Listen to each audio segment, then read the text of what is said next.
Hey, y'all, the Late Night Vision Show. It is Thursday. We've got another episode for you today. It is episode 345. Stay tuned. We have got a lot to talk about.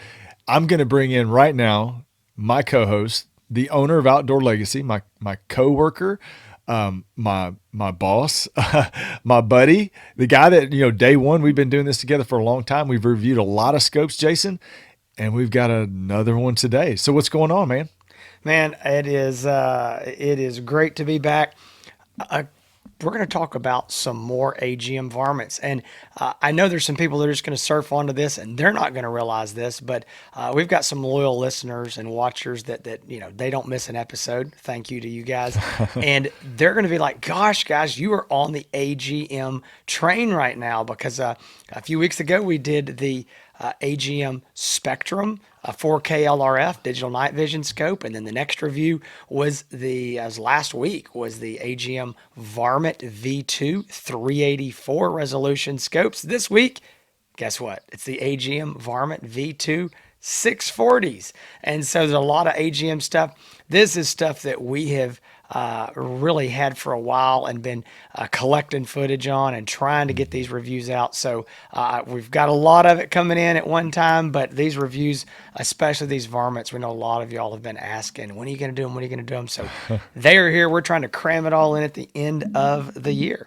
Well, I'm going to tell you, I'm not going to name another company name during the AGM review, but pretty soon y'all are going to be like, man, do y'all ever talk anything about any other company except this one? So we've got a lot of reviews coming up from another company in the market as well. But we are happy to do this AGM stuff. AGM is a very popular brand.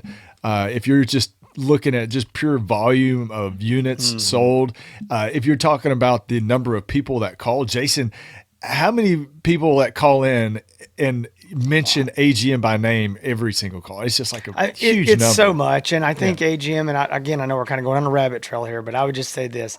They've got a lot of models that are affordable, that are quality. There's a lot of things with batteries and mounts and things, and their customer service, man. They're just known for good customer service. So we're not apologizing for doing another AGM review at all. We're excited about it and know a lot of y'all are ready to see it.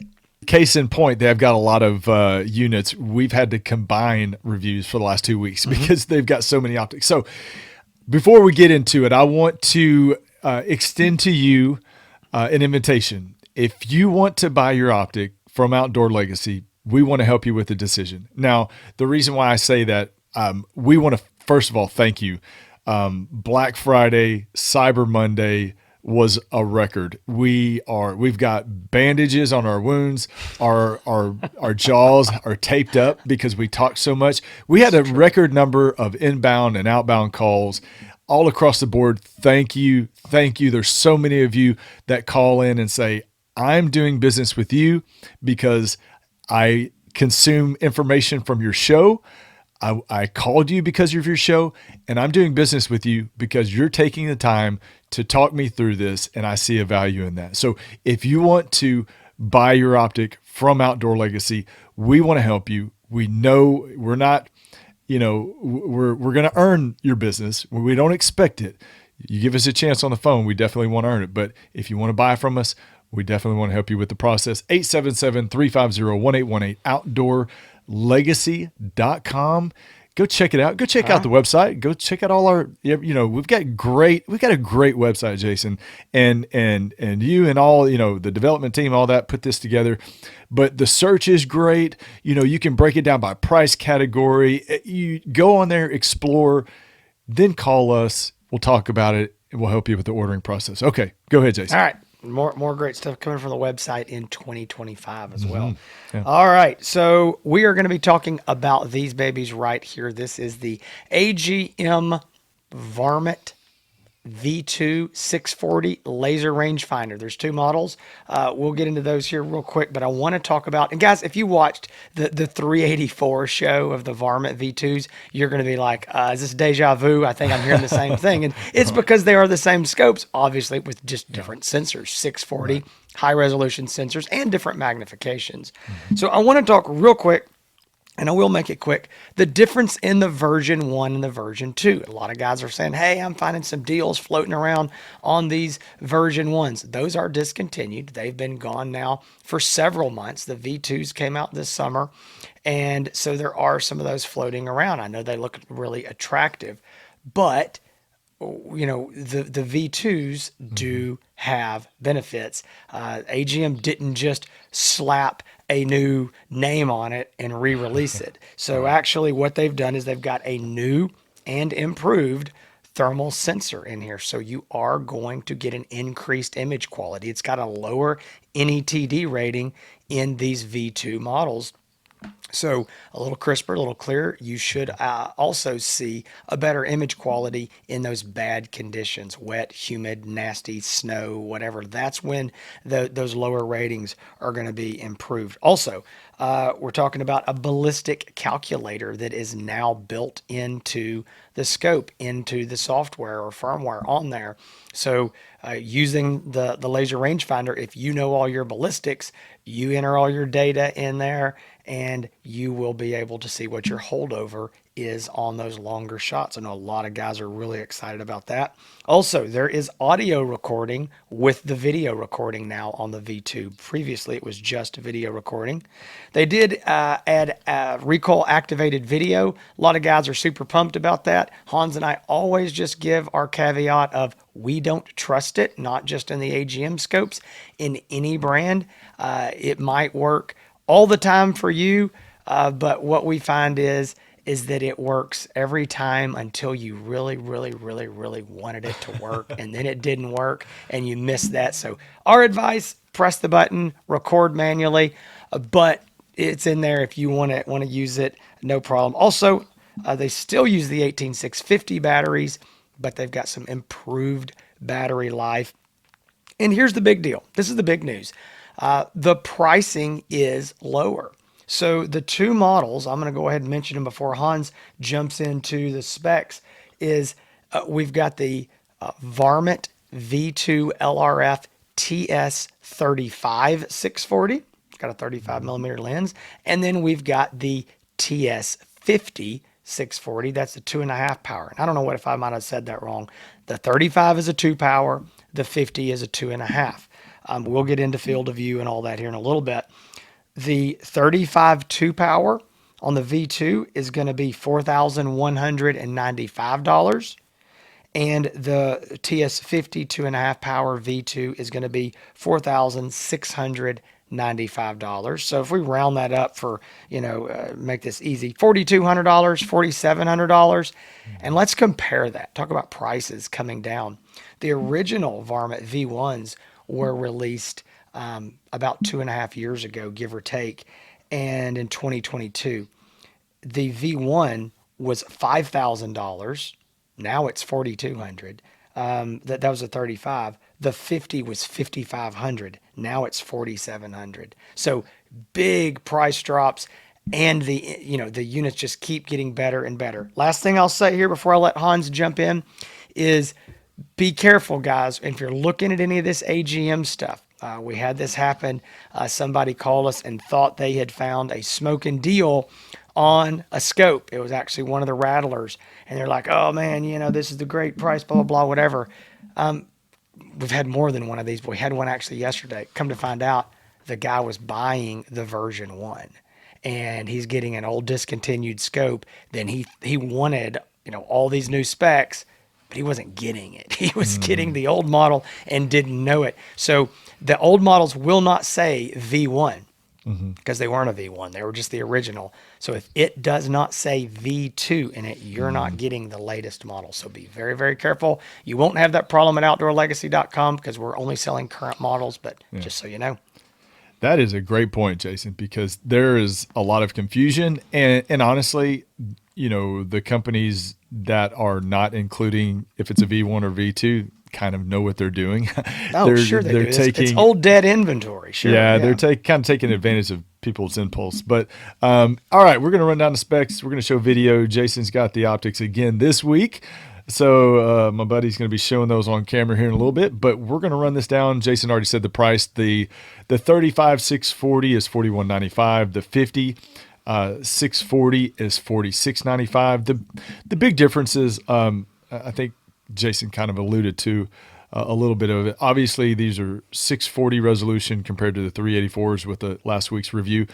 But the magnification on the 35, that is a 2:16 power, so that's 8 times digital zoom.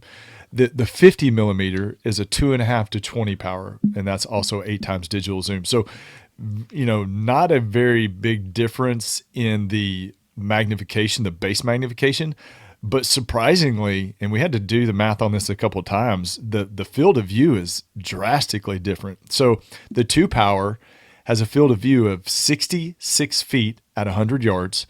The 2.5 power is 46 feet at 100 yards, which that's a big difference, and that's a pretty 40% surprising drop in field of view.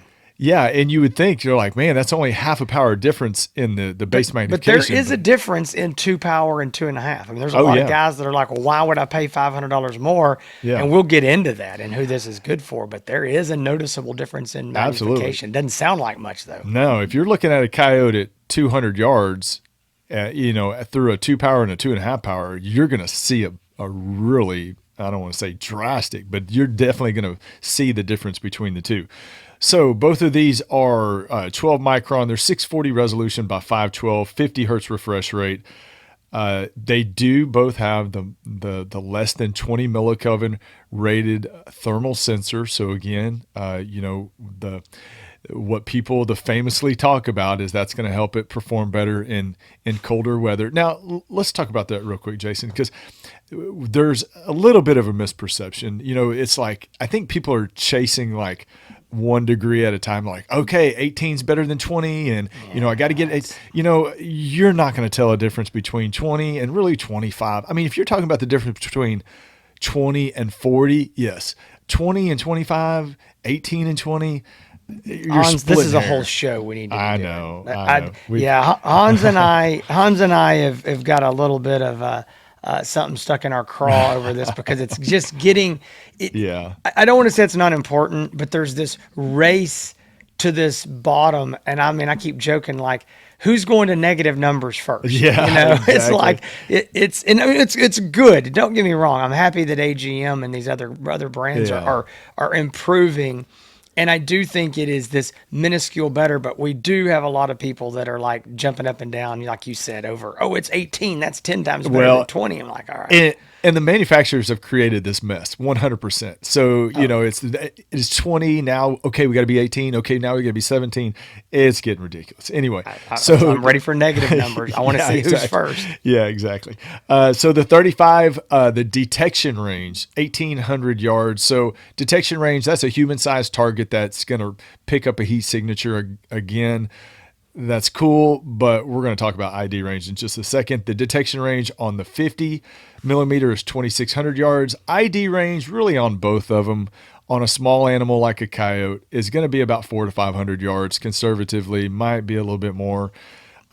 Could be less if it's really bad foggy weather. So that's kind of I hate to say it's kind of a floating number, but it really depends on the conditions. Sure. If you go outside and people want to know what is optimum thermal conditions, if you can go outside and you can see the stars, then it's going to be pretty dang good. If you go outside and it's cloudy or foggy or drizzling, then it's going to be less than ideal. But you go out and see the stars, you're going to be pretty good. It's got an OLED display, 1024 by 768. There are 4 different color palettes: black hot, white hot, red hot, and fusion. 10 different reticle colors. 10 different reticle types, 4 different colors. You can also turn the reticle off. Does have a laser rangefinder, and it also does have a bullet calculator compensation capabilities. They say the laser. I just snorted there the way. That's very. You're reading obviously a ballistic calculator. No, that's not even on the sheet. I made that up. I'm not cutting out your snort out of the audio. That's going to be amplified. I'm turning up the snort when you do that on the audio. They just call it a ballistics calculator. I'm trying to sell it. I'm trying to get people excited. I hear it. That does not get me excited. If you just say ballistic calculator, that does not get me excited enough. No. It does have Wi-Fi, picture-in-picture mode. You can also, obviously, with the rechargeable batteries, it gets 5.5 hours of runtime. Not quite as much as the 384. We said the Yep. 384 we got 6.5. The 640 is 5.5. It's got a minus 4 degree temperature rating, a 300 Win Mag and 7 Mag recoil rating. They call it 1,000 joules, but 300 Win Mag, 7 Mag. Weighs a little over a pound and is pretty dang small considering it's got a laser rangefinder built into it, and always comes with the American Defense manufacturing quick release mount. Jason comes with two 18650 batteries and the AGM 5-year warranty. A lot of people ask, well, what do I do if there's a problem with it? If you have a problem with it and you purchase from Outdoor Legacy, your first call to be should be to us. And then if you have any other further issues, we can also help you with the process of making sure that that gets back to AGM. But you're dealing with a company ultimately that's in the United States, and that can help you. Very good customer service. Texas. Yeah, Texas. They got a Texas facility. They got Arizona, and I think they even got one in Florida too. So, but you're going to be dealing with a Texas company and good people, and they'll get you taken care of. But we can kind of direct you. But that's only if you buy your scope from Outdoor Legacy. So if you bought it somewhere else, I would love to talk to you, but you need to talk to the people that you bought it from, because that's just the way the process goes. But anyway, Jason, I know you want to show it. So I did this last week to you. I'm going to do it again. One small correction is that AGM is saying they don't have it in writing because they are putting that 1,000 joules. They're saying that's going to be a 375 H&H. Oh, you did correct me last week. How dare you? That's what I have official. I'm cutting from that them. audio. Cutting out of the audio, and I'm gonna super plant my voice and There say you go. 375. There you go. All right, so here's we got the walk around real quick. I'm going to show you right here. This is one of the 18650s that comes with it. You get two 18650s, as Hans said, and a charger. You can see right here that red ring. That is your O-ring. That is gonna, when you tighten this down, it disappears. You've got that good and snug, makes it fully waterproof. As Hans said, it is submersible to 3 foot for 30 minutes. That is one of the things. You get that good and tight and you're good to go. So right back here, we do have this rubber eye cup. If you really don't like the eye cup, you can take it off. Right here, you can see I'm twisting this. This is the diopter focus. That's how you focus the display screen to your eye. Moving forward here, you can see this is the American Defense manufacturing mount on the bottom. I'll spin it around, but right here, this is your USB-C port. You cannot charge the 18650 in the scope, but you can use external power. So if you want to plug in external battery pack, run the scope for hours and hours, you can do that, or you can plug it into your computer if you want to pull off videos that way rather than using the app. Coming to this side here is the, you can see the QD throw lever right here on the American Defense mount. I want to make a quick comment here. A lot of people see this. I'm going to try to hold it where you can see it better. And they say, oh man, this thing's cantilevered back. I'm going to put this on my bolt action rifle. Maybe not. This is definitely made for anything like an AR with a collapsible stock, but this might not go far enough back. And then again, it might. We have no way of knowing. It all comes down to you. You have got to put this on your rifle and test it. So if you say, I want to put this on a bolt action, that is number one important to me. I would not suggest buying this scope. I would suggest buying something else with a 30 millimeter tube, like one of the AGM adders, etc. All right, so right here we've got the rigid lens cap here that does snap close, closed hinges. This is your front objective lens focus. This is how you focus the image to your eye. Right up here, as you can see, this is your laser rangefinder. I mentioned this before. Don't do this. Your laser rangefinder won't work. Ask me how I know. Your laser rangefinder needs to be obviously clear of obstruction, so you want this to go to the side, and it just twists around. Right here, you've got your power button. Right here, you've got your laser range finding button. And right here, I know it's going to be hard to see on this video, but you've got a menu button and a scroll wheel. You can digitally zoom up like that, and that's how you manipulate the menu. And I think that is the basic walk around. This is the 35. This is the 50. The only difference at all is going to be your lens and obviously a little more magnification. Now, one quick thing, Hans has already got into the field of view, but I do want to talk about that real quick. The big mistake that daytime hunters make when they first come to thermal is saying, oh, I need a 50 millimeter lens. It's going to bring in more light. I'm going to have a bigger field of view. Wrong and wrong. So they don't see light. There's no light gathering capabilities. These units again are reading heat. They're reading a temperature from this thermal sensor. So there's no light incoming. And even though that's a 50 millimeter, as Hans told you, it's got a lower, smaller, narrower field of view because it's a higher magnification. So nothing wrong with that. I mean, we're not downing that. If you need the higher magnification, you need to go to that. But we just like people to know that don't make the mistake of, oh, I'm going to get the 50 because the big wide field of view. It's actually the opposite. And that's just something that's a curiosity of thermal optics. All right. Hans, that's the walk around. You want to talk to him about some likes? Yeah, I'll get these knocked out because, again, if you heard last week's show, these are going to seem very similar because these scopes are very similar other than just a sensor. So, obviously, the price is going to be a big draw to the scope. When you see it, if you're looking, I mean, people that are calling about the Varmints do so because they want an optic with a laser rangefinder built in. And as far as price, not right now, this is one of the lower priced 640 resolution optics with a built-in laser rangefinder. So the price is very attractive there. We always talk about the 18650. That's a big draw as well. The fact that these are batteries that are very inexpensive, very easy to find. 10 years from now, you'll be able to find 18650 rechargeable batteries. So that gives people a lot of peace of mind. You and I, Jason, we don't really worry about proprietary batteries because this is part of our industry. But so many people out there are concerned. They call in and say, these batteries going to be made, 5-10 years from now? And, we know scopes and we've worked with other manufacturers and they're still making batteries for optics that have been discontinued for many, many years. It's not a big concern, but 18650s is a good, positive feature for this scope and a big draw. The ballistics calculator, Jason and I, we talk about this all the time. It's not really a tool or instrument that we use quite a bit. We're definitely not long range shooters, and long range shooting isn't really or shouldn't really be in the thermal night hunting space just because this is not what these optics are meant to do.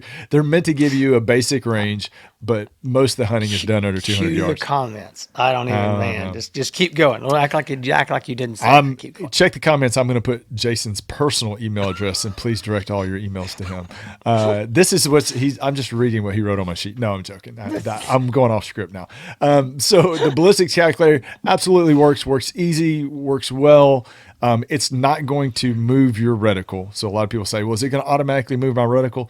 No, what it's going to do, your reticle remains in the same spot. It's going to put a point of impact mark on your screen where you need to hold over. So that's a little bit how it works. And then lastly, the American Defense Manufacturing mount. Always, people love it. Obviously, that's a big draw to AGM products.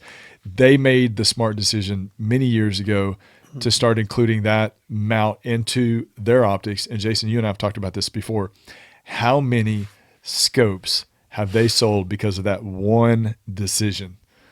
Tons. Yeah. It is a tiebreaker many, many, many times. Absolutely. It's a brilliant decision. Yeah. So guys, I want to talk about the negatives real quick. We've only got a couple here. Same ones we mentioned on the 384 models. And one thing we always like to mention, and I tell you what, this is a big deal, and I try to remember to mention it every time we talk about them on the phone.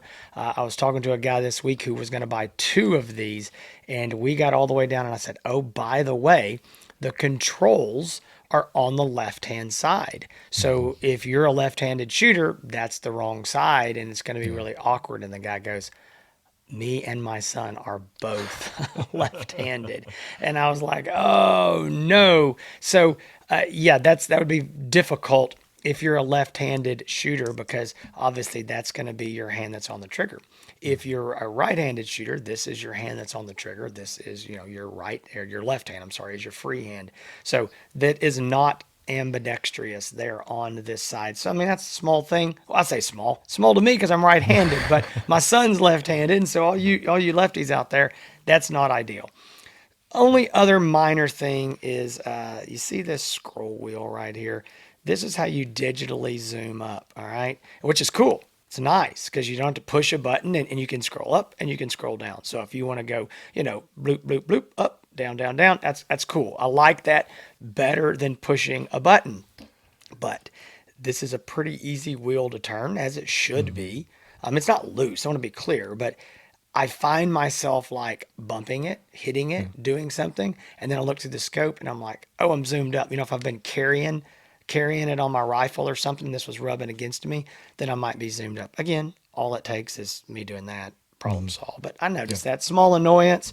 But again, I think it's because it's on the side, not on the top. If it was on the top, I don't think you'd hit it as much. But that's basically it overall. Really, really like these scopes. I know Hans has talked about the likes here. I agree with all of those. I wanna just kind of generally talk about the scope, but I also want to make a few points about this magnification difference in the 2 and the 2.5, and kind of who that's good for, and kind of roll this all into one, Hans. I think, and we hit on this early on, but there is a misconception that the difference in 2 and 2.5 power is not noticeable. So a lot of guys are like, well, I probably need some more magnification, but I'm not going to pay $500 to get it because what's the real difference? Well, here's the thing. Remember this. 1 power is what your eye sees. That's no magnification. That's looking through clear glass. Again, your eye. So going to 2 power is a giant jump in magnification. Going to 2.5 power, percentage-wise, is still a big jump. 3 power, 4 power. Now, if we talk about this in, I got a 14 power versus a 13 power, yeah, you're probably not going to be able to tell the difference in that without comparing, because the percentage of increase is so small. But on the difference in 2 and 2.5, the percentage of increase is large. One thing that I will say, if I'm going to maybe go back to a negative, is being the laser rangefinder optic, a lot of guys are wanting to use this for longer range varmint hunting, and not having a 3 power in this lineup hurts them a little bit, because a lot of guys really need, they don't just want it, they want and need a 3 power base mag. So I'm not trying to talk you out of it, but that's just truthfully a little bit of a negative here. But it is, if you're going to do some of that shooting, not some, but you're going to do a lot of that shooting over 100, 125 yards, I would absolutely say you need to go with this 50 to get the 2.5 power, because that extra magnification is really going to help you. So this is not so much about who these scopes are good for, but who each scope is good for. Doesn't mean that this 35 can't shoot 300 yards. You sure can. I mean, there's, again, we talked about the ID ranges are going to be way, way out there. It is possible, but you're going to have digitally zoomed up more, and you're going to have lost more of that image quality. Last thing I'm going to say here, Hans, I know I've been hogging the microphone, but think about it like this. A 2 power, when you zoom it up one time, and this is going to be, second grade math, but it goes to 4 power. You say, well, okay, you take the 2.5 power, you zoom it up one time, it goes to 5 power. Well, the difference in 4 and 5 is a lot. Do it again, 8 and 10. See, that gap just keeps growing, and you are getting so much more magnification out of that 2.5, if that's what you're needing for those longer range shots. If you're shooting everything under 200 yards and a whole lot of it under 100, 125, this 35 may be all you need. Wider field of view, you're getting in tighter spots. I would probably recommend that definitely over the 50. So one of the most important features and aspects of a scope that you need to decide on is your base magnification, because that's where you can really get yourself in trouble. Yes, you want to get an optic that's the best bang for the buck. Yes, all the features you want, the price, the resolution, but magnification needs to be a big part of that conversation. So the goal, and where the fine line is, the goal is to buy an optic that you can use on the base magnification as much as possible without having to, you know, and without having to increase your magnification as much or that much. Now, yes, you might have to do it from time to time, but you don't want to buy a scope that's so low of base magnification that every time you turn it on, you automatically have to bump it from 2 to 4 power or from 2.5 to 5 power. You want to be able to do most of your work on that base magnification. That way you can enjoy all the resolution that you paid for, you know, whether it be 384 or 640 or beyond. But also, you don't want to buy something that's too high of base magnification that it limits your field of view, especially if you're hunting in tight cover. So there's a fine balance of resolution, you know, features and magnification that all need to be decided on to make sure that you're going to get a scope that is going to work for you, you're going to be happy with, and you're not going to get it and be like, oh man, I feel blind, or I feel like I can't see that far because my magnification's so low. The only way, I don't have to say the only way, the best way, how about that? The best way to get that figured out is to make sure that you do some research. And if you decide you want to buy from Outdoor Legacy, maybe you heard this show, maybe you think we're good guys, maybe you think we're knowledgeable, whatever brings you to us. We want to earn your business. We want you to call us. We want you to buy from Outdoor Legacy. And you can do so 877-350-1818, outdoorlegacy.com. Again, I told you about the greatness of the website. Jason's behind the scenes doing a lot of stuff, ramping up some of the marketing materials and the website. So we got a lot of exciting things coming for 2025 that we really haven't done before. We're kind of obviously growing, and in doing so, we're trying to keep up with the demand of our customers. And also we want to grow our tent. And the way that we do that is through this show. We're getting more and more subscribers and viewers and people that Jason just watched the show for entertainment value, which is fantastic. Man, I can't imagine. They must be bored. You know? Yeah. and we also know that there's a lot of industry people that watch this show, whether it be manufacturers that we work with, maybe manufacturers that we don't work with right now, and even other dealers that watch this show. And we welcome everybody. So thank you all for watching. Again, outdoorlegacy.com, 877-350-1818. You can find all of our past episodes, obviously on YouTube, Spotify, thelatenightvision.show.com. That's a quick and easy place to hop on over and go and scroll through all of our past episodes, all 344 past episodes. You can find Outdoor Legacy on Facebook, on Instagram. You can find Jason in a lot of thermal forums, just giving out knowledgeable, fruitful advice without any expectations. Again, I don't see how he does it. At night, I'm doing a lot of other things. Searching and, skimming on Facebook is not one thing that I want to do, but Jason's there answering all y'all's questions. I don't want to do it either. He's over there on Facebook doing it because he's a good guy. But you can also find me on YouTube at Hans ETX. That's Hans ETX on YouTube. Got a lot of videos there, and also on Instagram and a little bit on Facebook, but try not to get caught up in some of the mess over there. But anyway, Jason, I think that's it. All right, guys, listen, hope you enjoyed this show. We hope it was helpful. Look forward to seeing y'all here again next week in all the future episodes. Between now and then, y'all stay safe.